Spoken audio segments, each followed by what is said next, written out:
Like big awkward dances. All right, welcome back to the Smoke and Mirrors podcast, your destination for the latest in streaming and movie news and reviews. We are your hosts, Rob, Dave, and Triz. This is episode 130, and today we are covering some cool casting, a brand new J-Lo project on our radar, some developing stories, and give our thoughts on Shrinking, Swarm, Boston Strangler, BMF finale, Belair. Now let's start the show. Yeah. How you guys going? Yeah, good, dog. Yeah, good. It's good. A nice little Sunday. Besides, like, bashing my fucking finger to high heaven, pause, it's been good. It's a good weekend. Relaxing.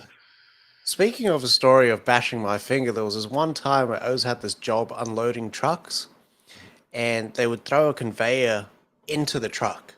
They have like these mobile extendable conveyors, and then you just throw the shit onto the conveyor, and then you have to unload it into the lane or whatnot.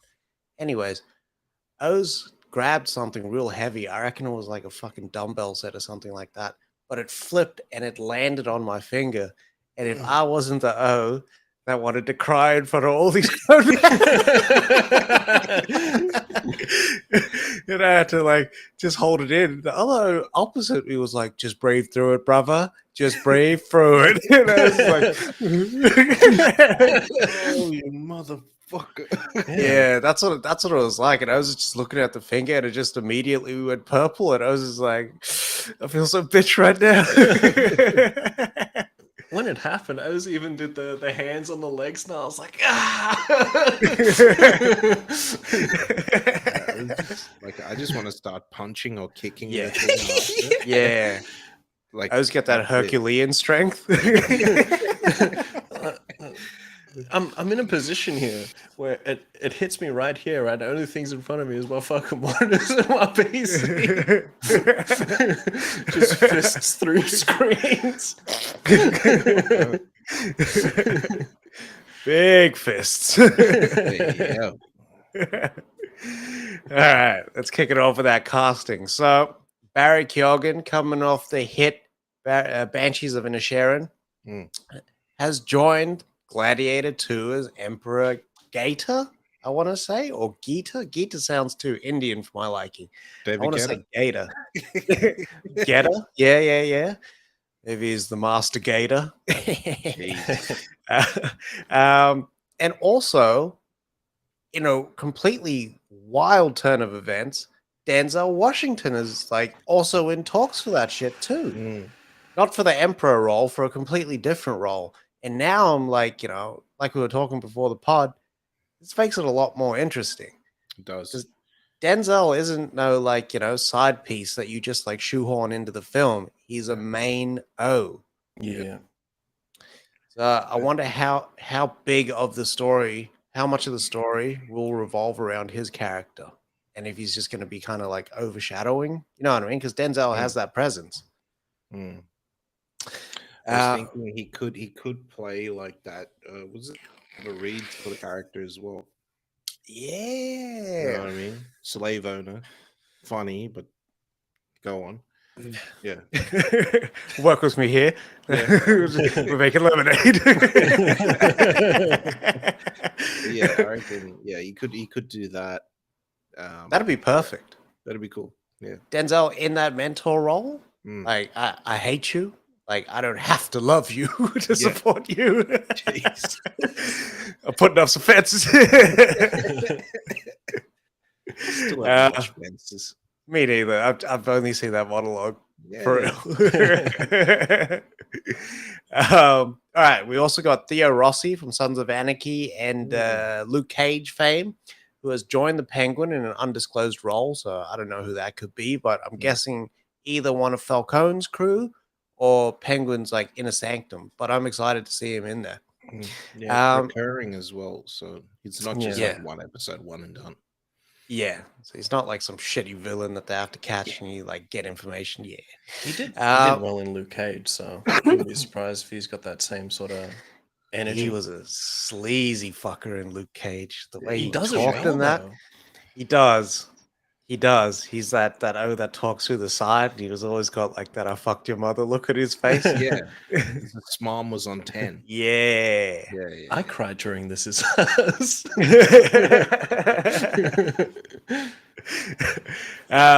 And then lastly, we have Daisy Edgar Jones, who kind of popped up in a couple of things there.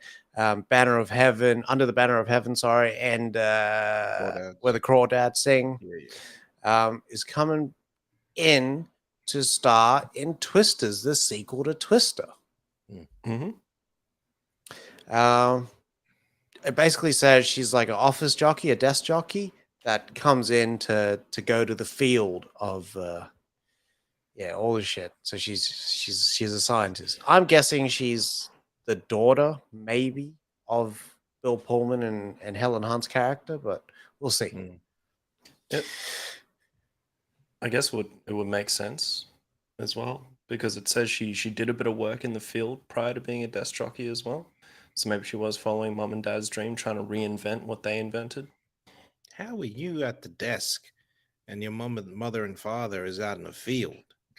But that's, I think that's a story element. I think Helen Hunt or Bill Pullman died in the field. Your daddy died in the ring. Second. But Bill Paxton. Yeah. Bill How Paxton. dare you? How dare you? Yes, you are correct. That is Bill Paxton. It is not Bill Pullman. Jesus Christ, Bill Pullman wouldn't have been the right fit for that movie. No, not at all. At all. You would have, yeah. That could be exciting. I'm excited for this. It's that directed Minari as well. So I always thought it was Kaczynski that was coming back to direct this movie. It's not. What? That's what I thought. Initially it was, wasn't it? Yeah. I assume Kaczynski couldn't work out how to make twisters in real life, so he didn't want to jump on this one. What's his face? It would be nice to see Yonder Bond come back, though. Yeah. Yeah, it would have. But no. So moving on. So currently on the radar, we have Unstoppable, which is the story about Anthony Robles. So this guy was an three-time All-American wrestler, but he was only born with one leg. So this guy, he had over 150 matches in Arizona State University. He killed it. And so on top of this, so this is being produced by Affleck with Actors Equity, his production company, and it has J-Lo and Jerome Jarrell to star in it as well. I was reading up on this guy, and it's fucking unbelievable what he did in that time. So good. Do you know how hard that is? Do you know how hard that is to do with 2 legs? Yeah. It's your powers in your hips. Exactly. That's where you drive everything from. Yeah. So Jesus. The craziest thing is that because I did a lot of reading after seeing this and thinking, because of his missing leg, I was like, okay, cool. So they'll put him in like a weight class that like is his actual weight. Guy still performed in the weight class he was meant to be in with the leg. I like it. I like these stories. This shit, overcoming adversity, you either crying at the end or cheering. Yeah. So this is all based off the book titled the same as well. I want to check that out too, because this guy's still only 35 right now. Oh, did he read his own book? Where is that audible? But jeez. Yeah, so he's only 35 right now, and he competed from 2008 until 2012, so only 4 years, because that's his eligibility time. So he did youth as well as like Arizona State. That's sick, man. I love to see it. Did you guys see that guy that's basically just a torso? Not even that. Like he doesn't even have a full torso, and he wrestles. No. He wrestles those that like are probably 3 times as heavy as him. Jesus. Yeah. He's a fucking tank. Sounds like that guy, that Theo Vaughn's friend back in the day. He had no arms, but he'd fight everybody and win. He said that he'd get you like with his neck like that, and you just couldn't move. Wow, boy. But yeah. All right. You go, Doug. Sorry. So some news and developments there. So Ben Affleck has confirmed that he will not direct a DC film.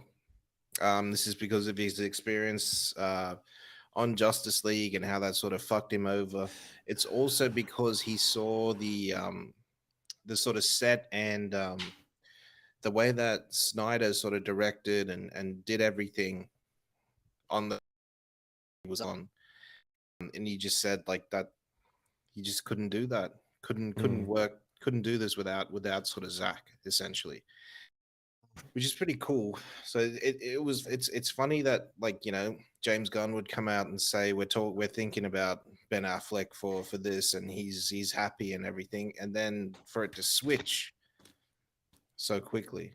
But I'm happy though.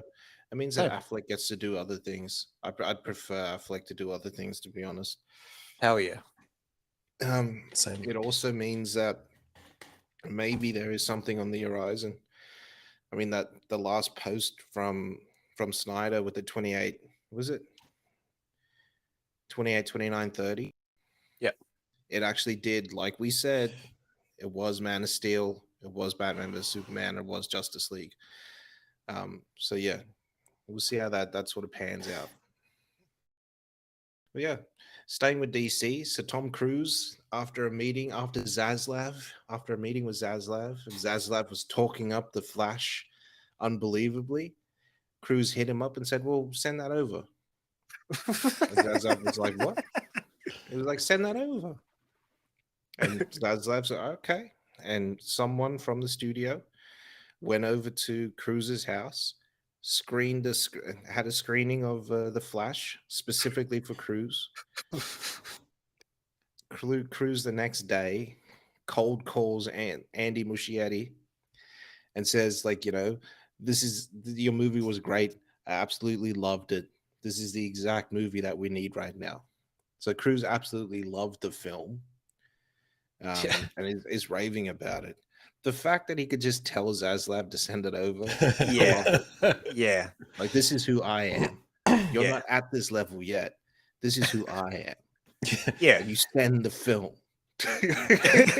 That's wild that, like, the O that was there, he had to go stay there while Cruz watched it. Hmm. It's probably getting all of Cruz's commentary and shit like that. I see a movie being made just out of that. You know what I mean? Like, someone going over to a movie star's house and then, like, befriending them. I don't know. But, like, yeah, that's nuts. It's another level of stardom, man. But Yeah. Cruz would be like the ultimate host at the same time as well. Yeah. And he'd ensure that person was comfortable and all that sort of stuff. No. What are you doing sitting outside? You need to come in and watch the movie, and we're Yeah. gonna have snacks and all this sort of stuff, and I want to ask you questions. And Yeah. that'd be Cruz. So how is it working over there? Is it good? Yeah. It's great. I Nice. haven't been over there in years. But Cruz has officially solidified himself as like as one of the notches on the graph of like how successful you are. Yeah. I told you guys, he's the only movie star that we have right now. Yeah. Seems like Not that. even Will Smith anymore. It's like he's the only one who kept it up from like the start to now. Like he hasn't reduced his like his Star power? workload. Yeah. Yeah, man. All right. So Belair got a nice little early renewal there after the second episode. I like it. BMF also was renewed. Nice. Yeah, trying to see if what's it is soon. It probably will be after that first episode, Power. But yeah, very good news. I'm enjoying 4 episodes I've seen so far. A little woke there, but still, I'm enjoying it. What can we do? Sometimes you got to take the wokeness with the rest of it. Yeah, it's the world we're living in now. Yeah. All right. And our last piece of news. This is sad news. This is really sad news, really sudden news, actually. So Lance Reddick has passed away of natural causes at the age of 62. Everybody knows who Lance is. Lance is more than likely the greatest bloody TV actor ever made besides bloody Tony Soprano. Like he's the most memorable person in TV when you think about it. is Yeah. Lance Reddick. But not just TV, it was in a whole lot of games as well. Lance Reddick voiced I don't know how many characters across, these last few years. Like it's amazing, right? He did have a whole lot of projects, so it's not the last time. John Wick 4 won't be the last time that we see Lance Reddick. So he had the ballerina, the Kane Mutiny Court Martial, which is Friedkin's new movie, Yeah. Wild. He's going to be in the Percy Jackson series. He's in White Man Can't Jump. And since the news of his passing, what's his face? Keanu Reeves and Chad Stahelski has actually said that they're going to dedicate John Wick 4 to him, which is awesome. This is really cool. Yeah. So I saw the videos of people crowding around him in Destiny, Yeah. crowding around Zavala in Destiny, and just bowing down to Lance Reddick. And it's just hundreds of people, man. It's crazy. That's fucking sick. It's so cool. So cool. I just can't believe he's gone. It's just so. I saw him last week because they were doing the UK premiere. I saw him last week, and the only thing that I will say is he looked really, really healthy. His eyes were a little bloodshot, but his voice was different. So you know how Lance has that deep sort of voice. His voice was pitched a bit higher. They did say on the promotional tour, yeah, he was healthy, so it just came as such a shock. Yeah, it's out of nowhere. Yeah, man, sad news. Fucking really sad news. But yeah, our condolences to Lance Reddick's family, friends, everyone. He was a legend, and hopefully he doesn't get snubbed by the Oscars next year. Yeah, those fucks. How dare they snub Paul Sorvino? Paul Sorvino. For what? What was he in? What do you mean for what? He died. Ah, you mean in the in memoriam? Yeah. I'm thinking performance. Yeah. They snubbed a whole bunch of people. Whole bunch of people. That's it. That is all about news today. Yeah. All right. So we are drinking episode 9 titled Moving Forward. This episode was focused on compromising and working towards a breakthrough.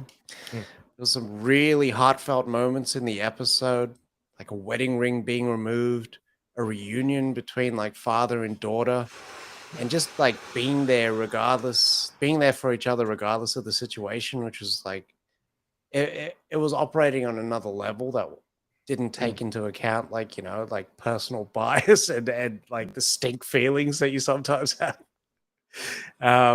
And also Jimmy now has working class dick. It was hilarious. Oh man, such a good episode.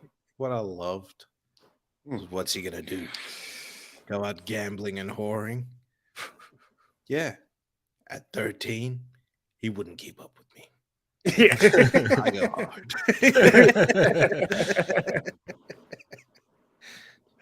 Jesus. You know what I love though is the like she was living her normal life in theory when you think about it. His daughter. And then everything crashes down when she thinks that she did something bad by forgetting her mother's birthday. Yeah, that's right. Whereas he in this episode officially processes that. Yeah. Lets go of it. And that last piece is the wedding band. Yeah. Whereas she clearly hasn't. Because she's been I think she's been distracting herself with everything. Yeah. Her own pain, like talking to Paul, like what she wants with Sean, working on what Sean wants. That she just like she almost had a normal life, and then she gets that reminder that you should feel guilty because like your mother's passed and you didn't go see like the grave for a birthday. I love that he didn't push her as well. I love that he recognized that she was having a day, and she was happy. Yeah. Yep. And he didn't want to ruin that. Fucking oath. Yeah. I think that's also another sign that he's worked through it, is that he wasn't there to like heap shit onto her. Yeah, You know what I mean? Like if he was so hurt, like he would go out and be like and just guilt her into something like that. But he's actually doing the work. Jimmy's doing the work. he is doing the work. Well, you saw what he would have done, right? It would have been hiring hookers and staying up all night and being in the pool Yeah. and doing drugs essentially. So to Yeah. see him from that first episode until now that change is massive. Yeah. Be the change you want to see. If not for you, for those of you love. Oh no. Fuck off.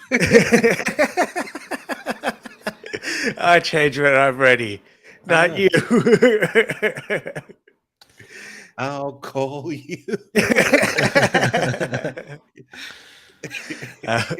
But the scene at the end of the episode where Harrison Ford actually reconnects with his daughter, that was like some powerful shit. And the way that they kind of played that and edited it, so you think that it's him taking his doctor with the killer legs from Just Shoot Me, Nina from Just Shoot Me, to accept that award, but actually he's going to his grandson's play.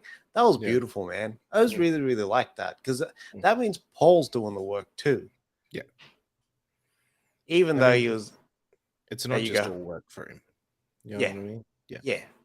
Like he's now sort of prioritizing what he wants. I did like that. I also liked that Jimmy called him on his shit too. Yeah.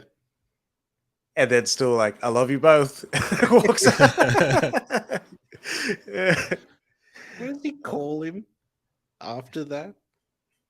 I think he just swears at him. Yeah, he says, fuck you. Fuck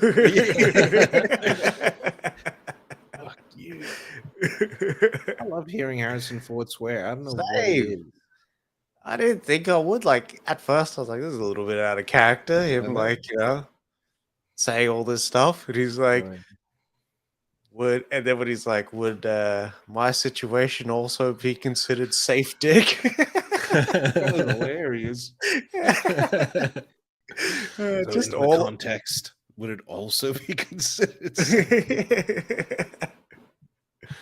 Oh man, I love hearing him say shit like that, like raw dogging and stuff. It's just fucking hilarious. Oh man. They got what they wanted. I was going to take a picture and send it to you, but the number 1 and number 2 spots for this week is Ted Lasso and Shrinking. Yeah. What's number 1 though? Is it Lasso or is it Shrinking? Lasso. Wow. Well, Lasso had come out first, remember? So that was the Wednesday. True. Yeah. So I did get a chance to sit down and watch all of Swarm. So I didn't think it was all going to come out at the one time, but me neither. 7 episodes. They're like 30, 38 minutes per episode. So it wasn't too bad. Like I wasn't dealing with like a 8 hours sort of fucking run. But Swarm is like a surrealist look at the excesses of fandom, food, fucking, and fame, and showcases Dom Fishback as a stuck in like 12-year-old mode member of the Niger Hive, who will kill to manifest her destiny. Like you can tell Donald Glover is on his Atlanta shit. Like this it's framed 4:3, so it's almost like a home movie type situation, like a documentary almost. But then he takes you out of that in episode 6, and he puts you in like this actual made-for-TV show called Fallen Through the Cracks. So you know how he does that in Atlanta, where he's like he showcases what they're trying to talk about within a show or something like that. He does that here. The underlying themes are about the impact of abuse and trauma, which lead the protagonist and the audience to the realization of the role of the mother and how much power and responsibility that title holds. The main character, Dre, she was adopted very early on, and then the adoption was reversed. Oh. Yeah. And there was like this wall that was put up, and it's almost like she never moved forward in life. She doesn't know how to be social and kind of, I don't know, like just hold it, like do her basic sort of adulting. Mm. You know what I mean? So everything is sacrificed in order to just connect with Niger, who's like the Beyonce of this world. And it's fucking wild because they're talking about like buying concert tickets for like $1,800, spending $4,000 on 2 concert tickets later on, and she will kill to get that shit. Like there's sequences in here where it's just it feels like she was on drugs and she was just dreaming the whole thing. It's fucking wild. But yeah, I mean, I found it all right to watch. There was enough there to kind of get you through, but at the end of the day, it was like a bit of a slog Mm. because it was heavy. Like it's one of those raw shows, and it Mm. was like fucking heavy. Like her just going around killing and yeah, maiming to get what she wants. Mm. All right. I was going to check this out. It's worth checking out. It's definitely worth checking out. Donald Glover, Stephen Glover, they did a lot. There's another creator on there. I forgot her name, but she killed it. Does They did Hero well. make an appearance or no? Nah, he doesn't. He doesn't. But it can feel very Atlanta-ish, but Like not those, the lighter side of Atlanta, those like the weird heavier sort of side. episodes. Yeah, Like that episode where that lady is just chasing after what's his face. yeah. You get some crazy cameos in here as well. Paris Jackson shows up. Kiersey Clemens shows up. Paris Leon, Jackson. yeah, Wow. because you know she's like How she's a did model she? now. Yeah. How did he get her? Yeah, I don't know, but she says in the episode, she says I'm black, and my dad, he's half black. She says he's half black. I don't know if that was supposed to be like a meta line or something like that. Mm. She's in there though. How Yeah, dare you she? get Michael is full black. yeah, We've yeah, Mike seen what is Michael looked like before. yeah. Yeah. But I think that was like a line, you know what I mean? Like touching on it, but not touching on it. Yeah, it's worth checking out. Nice little 4 hour watch there. Mm. And then we had Boston Strangler. Mm. I really enjoyed this. It was really good.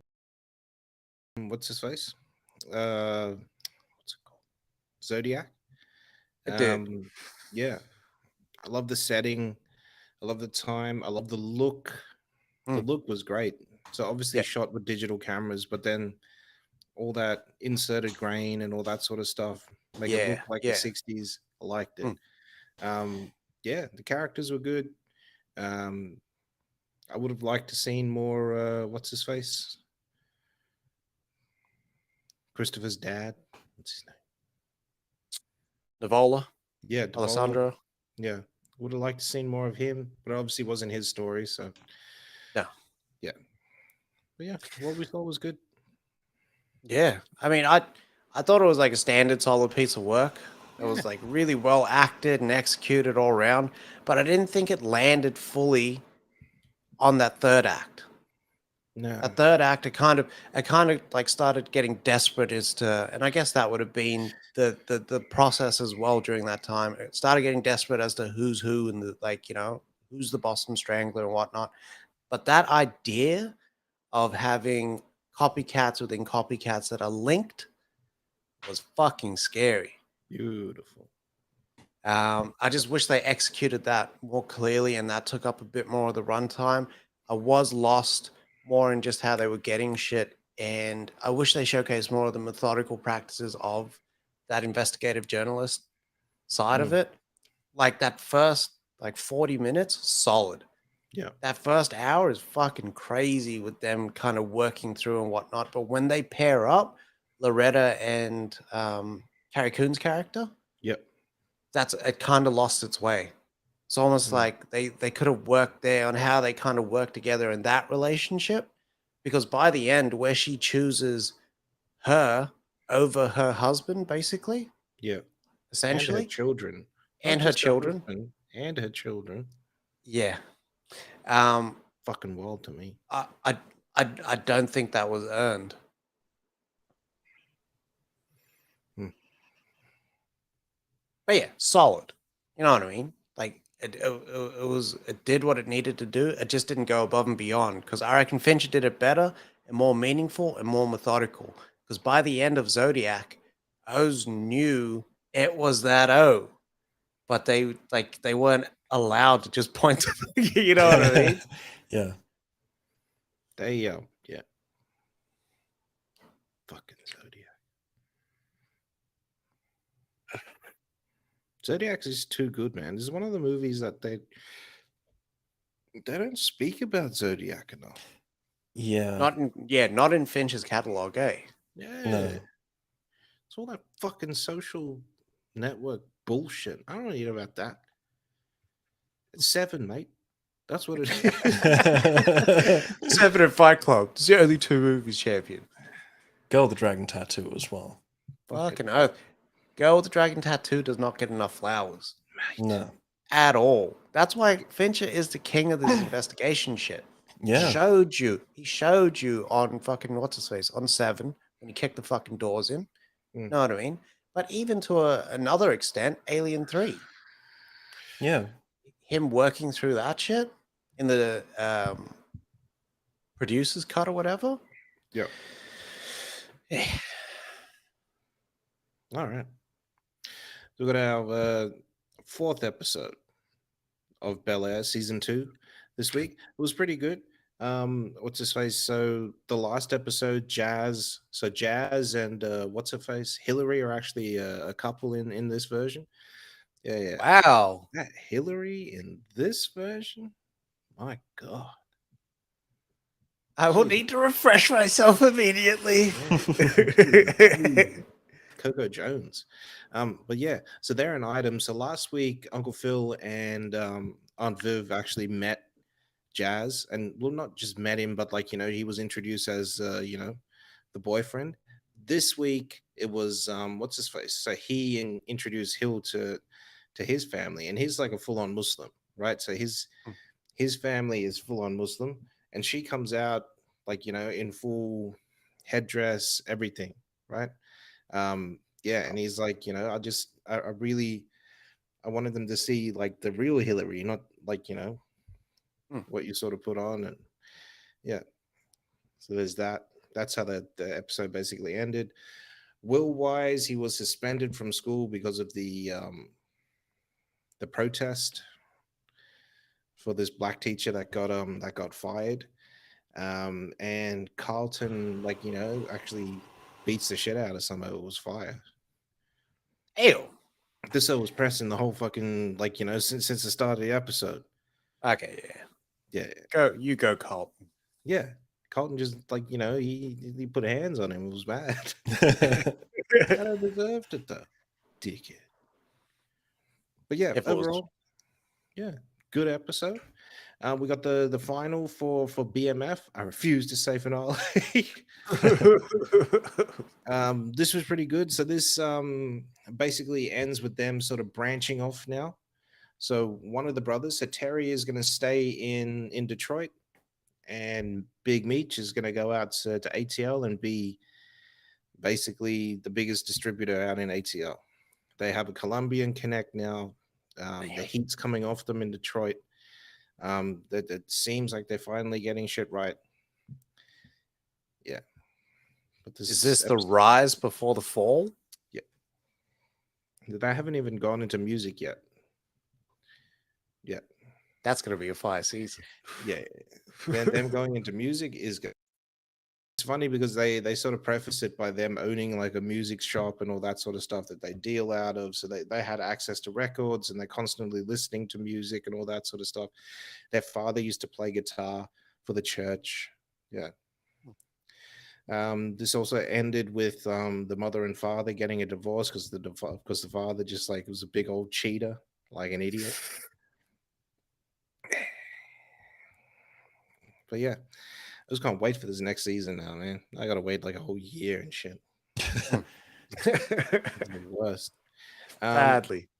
The next episode of Wutang was called, I think it's called Chess Boxing, right? So no RZA, no Method Man, no one's in here. This is strictly about Divine. So Divine is what's his face's brother, the RZA's brother, and he's basically the manager for the whole group, right? So he is at the start signing a deal with Tommy Mottola, who is Mariah Carey's or was Mariah Carey's husband, and owned Mottola Records. Wu-Tang was signing a deal with them to become Razor's Edge Records, so that they can start putting out projects there. Tommy Mottola says you have 24 hours. Basically, I need you to sign Dirty to do the fantasy remake. I need you to sign fuck. I need you to sign Ghost, and I need you to sign one other Wu-Tang Clan member. It's not Deck. So he's happy. He knows that all the guys are in the mansion, and he can just go to the mansion that they've set up in Newark, sign them quick, run out, take the papers back to Tommy, shoot from there to his daughter's birthday. Right? Shit goes left. Dirty's got this new manager, this white guy that just just starts running up charges on the Amex. He has to fix that. Finds out that what else was there? The Jizz's album is due. Geffen's like on the phone to him like every 25 minutes, like asking for an update. Jizza wants the Clan on the album. Obviously, it's hard to get them all into the the booth at the same time because they're blowing up so much. So that's like stretching out the development time, and Geffen's getting antsy. They need to release something for the quarter. So that's the problem there. You find out that Ghost has diabetes, and he's just all fucked up. Like he doesn't want to take care of it because he says, no young man should ever deal with like the fucking sugar at this age. I called it the sugar. I loved it. So he has to deal with that. And then Inspector Deck as well. So Inspector Deck is seeing people get deals left, right, and center, and he's not getting a deal. You know what I mean? So he feels sort of jealous, not so much jealous, but just like let down. Like, Left out. left out. He sees everyone else getting a deal except him. Like, he's always at the top of the record. Like, it's always a Deck verse first, and he sets the tone for the rest of the record, right? Yeah. So he feels left out, and he ends up leaving the house, which is crazy. What's his face? Yeah, it's just about Divine, just all the shit that he has to go through in that day. It's just crazy and stressful, man. That's a fire episode. Sounds like that errand episode that doesn't end up being the simple errand. That is a fucking bad episode. Yeah. Is it? Go on. Sorry. Is it Liquid Swords that Jizz is going to drop, or is this after that? It's his first album. Ooh. That's all of their fucking first sick. albums. So this is just after what's his face? Ray and Ghost put out Human Links. Sick. So the purple tape's out there, and yeah, they're just going crazy. They sold 1.3 in their first week, man. That's crazy. But yeah, so it was just a really good episode. Just really good insight to see what it's the sort of back end has to go through, right, to get this shit out. And the deals that you have to do and all that sort of stuff. It's just crazy. There was some controversy about the RZA and the management of the group. Do they go into that in this or nah? Not yet. They would. The management is basically his brother and some street cat that wanted to kill one of them. They wanted to, his brother and this guy wanted to kill each other. They were like, rivals, but came Oh, together because of the music. This is what they put out in the show. I don't know if it's like that, but yeah. yeah. Sick. And finally, we got that first episode of Power for this year. This is the book. I don't know. This is the Tariq one. Oh, yeah. Power Tariq. You know what I mean? Yeah. I don't know the books yet. 50.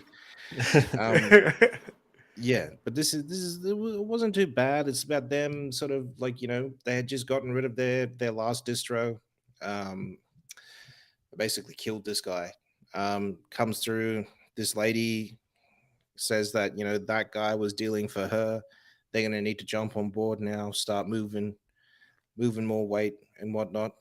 And yeah, she wants whoever killed the distro, even though it was them. So I don't know how they're gonna do that. But Nice. Mm. Good first episode. It was really good. You got these guys from like the lady that's after them is from London, but her guys are like Nigerian or something like that. It's really cool. Who is Tariq from the show? Was he from the show, or is this like completely different character? He's Ghost's son. That's Tariq. So wait, Tariq got pressed after that after Power, man. Fucking hell. so Ghost's son picks up the sword after. Yeah. Damn. If you watch the show, All a dream. yeah, if you watch the show, like that first original Power, it makes a lot more sense. Yeah. I always like, for me, the highlight of Power is Tasha. Love my life just died. That's like the pinnacle. Like, it never gets better than that. Yeah. Telling your ex-wife that the love of your life just died. Wow. Oh, so Angela gets it. You ain't know that. Nah, this is only up to season 2. Yeah, right. Oh. See, sorry, I'm watching season 3. Not at the moment, but I was about an episode in. That's why I watch it on Mondays now. There's no Last of Us. That's true. Damn it. Succession's Rich coming Town, in dog. soon. Yes. And Yellow Jackets. And Yellow Jackets on Friday. Yeah. Yeah. Sorry about that, everyone out there. I fucked up with that timing. It's been a general fuck up with the dates there. There's too much coming out. Too much coming up. It's a lot. I was spinning so many plates over here, running Dutch shit. Yeah, it is Friday. Yeah. We shall be there. What is that, the 24th, yeah? Yeah. So Succession drops that Monday in the States, it'll be a Tuesday. Tuesday, yeah. Unless it's a 1 p.m. show, then we'll get it on the Monday. It probably is. It's taking that Last of Us slot. No, Last of Us was Sunday, sorry. Yeah, Last of Us was Sunday. Mm. We'll see. Yeah. Yeah, that is a wrap on all the news and reviews. Yeah. But we'll be back on Thursday with our thoughts on Ted Lasso, The Mandalorian. What else? Anything else coming? Wick.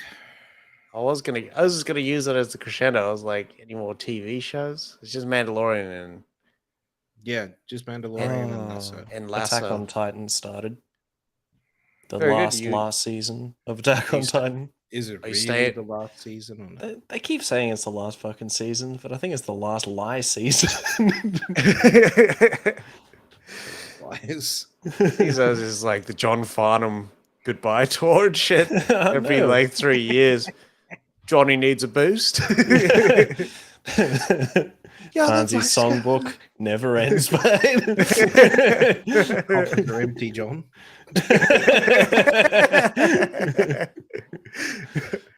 But yeah, we will be back on Thursday with our thoughts on John Wick. I haven't done a rewatch, so I might just do that during the week there. Yeah. But I am excited to go check it out. a sort of Wednesday screening. It's going to mean, I think, a little bit, going to be a little bit sad with the old Reddick gone there. You know what I Yeah. mean? But I was excited for it. I'm really excited for John Wick 4. Same. Everyone's saying it's the best. I doubt it. I keep seeing all the reviews and I just keep ignoring them. I haven't watched anything or read anything either. You know what? I've read like reviews- the highlights. Yeah. You know what reviews I've been seeing and got really excited? Pause. Is that fucking Resident Evil 4? Yeah. Did see that. IGN gave that game a 10. Yeah. Seen that too. This Friday, dog. This Friday it drops. God. They say it's up there with 2. But what do you And that call it? got like the highest ratings of that year at 94 out of 100 on Metacritic. So from what I've been like reading, but like outside of the IGN shit, they're saying that with Resident Evil 4 coming out on PS2, it was the reinvention of survival horror. With this one coming out again, it's the reinvention of the same genre plus more. Mm. It's big calls, man. That is big calls. But Game of the Year contender right there. Elden Ring's gonna win it with the DLC. Jeez. Either Elden Ring FT or Derb. Hogwarts. Yeah. Hogwarts will win. There's nothing else that's coming out. This maybe Starfield. Yeah, we got the direct coming up soon as well. But we'll see. We'll see what Xbox now, because it's going to be their own little conferences now. There's no E3 anymore. Yeah. They deaded that shit. Idiots. Anyway, when is Comic Con? That's soon. Is it May? March. June? Like it's in the heart of summer over there. Yeah. San Diego. No. Yeah, San Friggin- Diego Comic Con. Yeah, like I was looking. Oh, it's July. Oh. Okay. Yeah, that makes Yeah, sense. The 19th to the 23rd of July. Mm. You know what kills Right. me? Disney, Marvel, we need 3 business class tickets out. And all expenses paid, and you're fine. And $1,000 a day per diem. Thank Yeah, you. per diem, Thank you. per diem, Thank you. You know what killed me? You know how in the States they done had the South by Southwest festival? Yeah. Yeah. And at that South by Southwest festival, like they debuted Evil Dead Rise, Yeah. Mhm. debuted Air. Yeah. Where's our fucking festivals? You know what I Won't mean? happen. They debuted Rodriguez's new film Yeah. in its The unfinished state. work in progress. It must be good. He must have confidence in a movie to drop it that early. That's not the Flash. I've had it in the can for a year now. Like confident. That's I've still got the wires in the picture. But you're gonna love it, shit. Yeah. Oh, you're gonna love this one. I haven't heard any reactions from it though, but I'm excited for that one, man.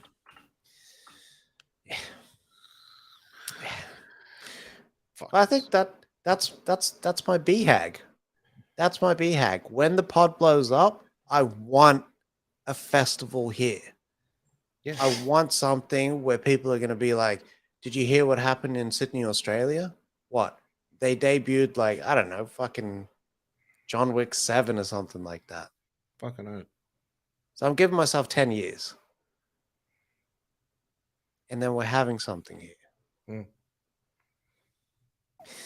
10 years. Can you imagine 10 years from now we have like the massive festival and it's just like, and if you could proceed to so and so workshop, we have James Cameron giving you the rundown on how to do special effects. Fucking hell. Cameron just teaching a bunch of normies about special effects. You know that I would just be sending people out the room. You're a fucking idiot. You need to leave. Excuse me? Leave. I just explained this 20 minutes ago. Were you not listening? Someone reposted this clip. I don't know where it's from, but it's Tarantino, it's Cameron, and a whole bunch of other directors sitting at a table talking. And Tarantino's like, yeah, when I turn 60, I should have about 60. I should have about 10 films under my belt. And That's when I'll say goodbye, and I'll just I'll write scripts and I'll write plays. Right. This was years ago. Yeah. Cameron goes, "Nah, that's not me. I want to die directing."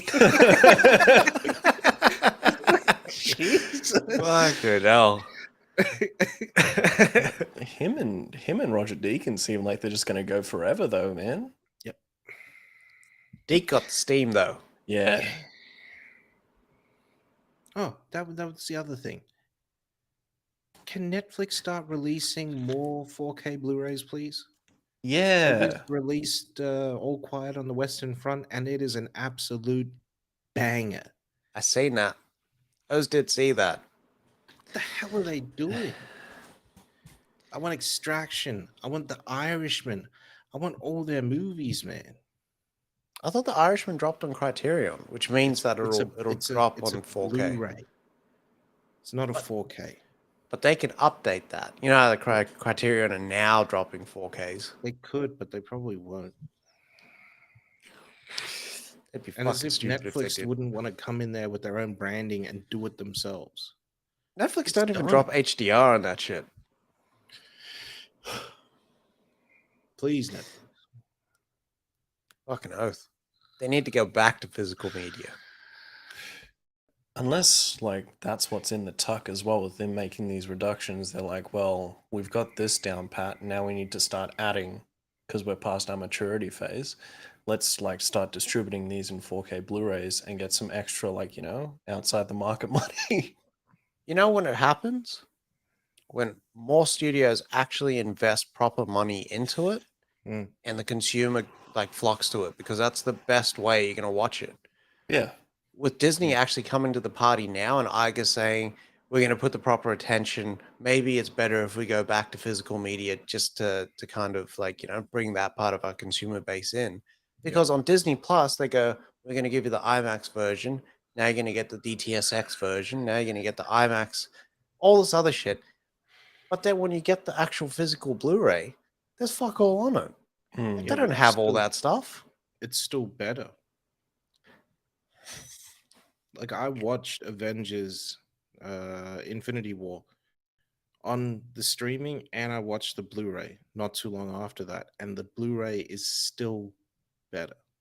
But it can look even better. That's the thing. Because if IMAX on physical media, that shit will go off. I don't care about the looks. The problem I that I care have with about it. Disney is the audio. Well, that's what I mean with the IMAX Good. sound as well. Because now they're doing IMAX sound. That audio needs to be better. Fucking oath. Anyway, All right. That is a wrap. Follow us on all social media, Instagram, Facebook, Twitter, TikTok, YouTube. Like and subscribe. Helps us out. Helps get us into more spaces. click Helps that get bell you more notification. reviews. Yeah. Smash that like button. But yeah, we will be back on Thursday. Love yourself. Love movies. Vape more, smoke